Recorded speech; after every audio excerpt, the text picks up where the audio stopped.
హైదరాబాద్లోని Begumpet metro station దగ్గరలో white house ఉంటుందండి. దీని పక్కనే ఒక షెల్టర్ ఉంటుంది.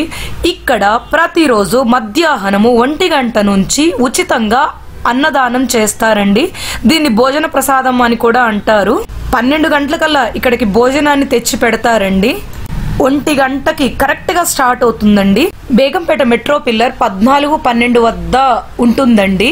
బేగంపేట గ్రీన్ ల్యాండ్స్ చౌరస్తా అంటారు. లైఫ్ స్టైల్ బిల్డింగ్ ఉంటుందండి. ఇక్కడ అడ్రస్ మాత్రం కన్ఫ్యూజన్ అస్సలు ఏముండదండి. ఇవన్నీ ఫేమస్ అడ్రస్సెస్ ఏనండి. లైఫ్ స్టైల్, వైట్ హౌస్ ఇవన్నీ ల్యాండ్ మార్క్స్ అండి. చాలా ఫేమస్ ల్యాండ్ మార్క్స్ అండి. ఇవి 4 నెలల నుంచి ఇలా భోజన ప్రసాదాన్ని అందిస్తున్నారు. వీళ్ళు ఎలాంటి డొనేషన్లు తీసుకోరు. ఎవరైనా వచ్చి తినొచ్చు. అన్నము, చారు,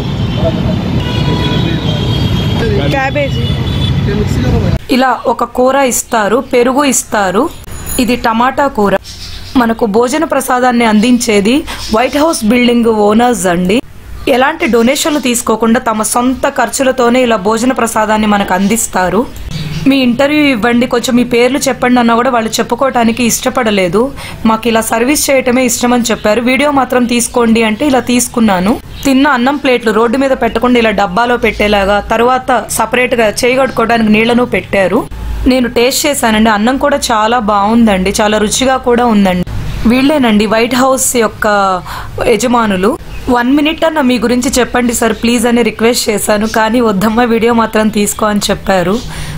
మా తృప్తి కోసం భోజన ప్రసాదాన్ని అందిస్తున్నాము, మేము ఎలాంటి పబ్లిసిటీ ఆశించట్లేదు అని కూడా చెప్పారు. మేము అందరి కోసం ఫుడ్ను అందిస్తున్నాము, ఇందులో పేద ధనిక అనే తేడా లేదు, అందరూ వచ్చి తీసుకోవచ్చు అని చెప్పారు. ఎంతో మంది ఆకలి తీర్చే జొమాటో, స్విగ్గీ బాయ్స్ కూడా ఇక్కడికి వచ్చి అన్నం తింటారండి. సాదాసీదా ఉద్యోగులు, చిరు వ్యాపారులు వచ్చి ఇక్కడ భోంచేస్తారు. హైదరాబాద్లో 50,000 ఉంటే కానీ బ్రతకలేమండి. నార్మల్ లైఫ్ లీడ్ చేయాలంటే ఒక మనిషికి 50,000 ఉండాలి. కానీ ఇక్కడ వచ్చే వాళ్ళందరూ దాదాపు ఒక 15,000, 20,000 శాలరీ ఉండేవాళ్ళే. 15,000లో ఇంటి అద్దె కట్టుకొని పిల్లల్ని చదివించుకొని ఇవన్నీ చేయాలంటే మనిషికి సాధ్యమేనా అండి?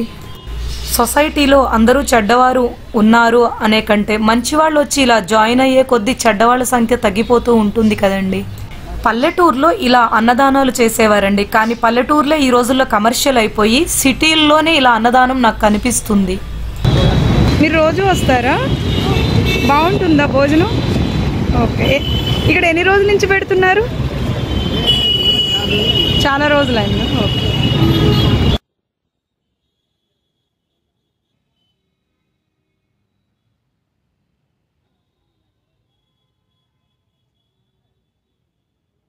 ఎలా ఉంటుందండి ఫుడ్? బాగుంటుందా?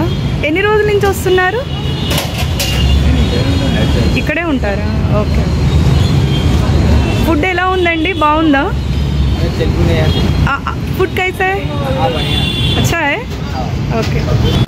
ఈ వీడియో కనుక మీకు నచ్చితే లైక్ చేయండి, షేర్ చేయండి, కామెంట్ చేయండి, సబ్స్క్రైబ్ చేయండి. బెల్ బటన్ ప్రెస్ చేయటం మాత్రం మర్చిపోకండి. మీరు చేసే సబ్స్క్రిప్షన్ మాకు మరొక మంచి వీడియో చేసే ప్రోత్సాహాన్ని అందిస్తుంది. డొక్క సీతమ్మ గారిలాగా అన్నదానం చేసే మరొక అన్నదాత వీడియోతో, మరొక మంచి వీడియోతో మళ్ళీ కలుద్దాము. అంతవరకు సెలవు. ధన్యవాదాలు.